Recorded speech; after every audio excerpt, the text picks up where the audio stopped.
ወፏ የዛፍ ቅርንጫፍ ላይ የምትቀመጠው ማንን ተማምና ነው? ቅርንጫፉን። ሰላም ቤተሰቦች፣ ሰላም ወንድሜ፣ ሁሉ መልካም አለን። እስቲ መግቢያችን ላይ ባልነው ነገር እኔ አንድ ወፍ የዛፍ ቅርንጫፍ ላይ ትቀመጣለች አይደል? የዛፍ ቅርንጫፉ ላይ ስትቀመጥ ቅርንጫፉ ላይ ወይም ዛፉ ላይ ተማምና አይደለም፣ ክንፎቿን እንጂ። እኔ አንተ እኛ አንን ነው ግን ምን ተማመነው? እንደ ሰው መጀመሪያ ፈጣሪን ተማመን፣ ከዛ በኋላ በራስ ተማመን።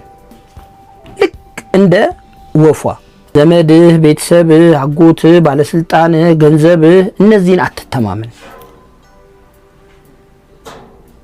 እነዚህ ሁሉ ነገሮች ካንተ በታች ናቸው። አንተ መጀመሪያ ከፈጣሪህ በታች በራስ ተማመን። አባቴ እንዲያደርግልኛል፣ ወንድሜ እንደዚህ ያደርግልኛል፣ እንዲህ ቢቸግር ቤተሰብ እንደዚህ ያለን ከጀርባ አትበል። አይጠቅሙህም እነሱ።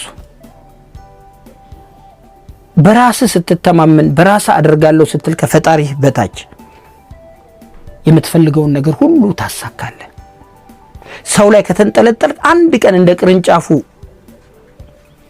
እነሱም ይሰበራሉና ያኔ ውድቀትህ የከፋ ይሆናል።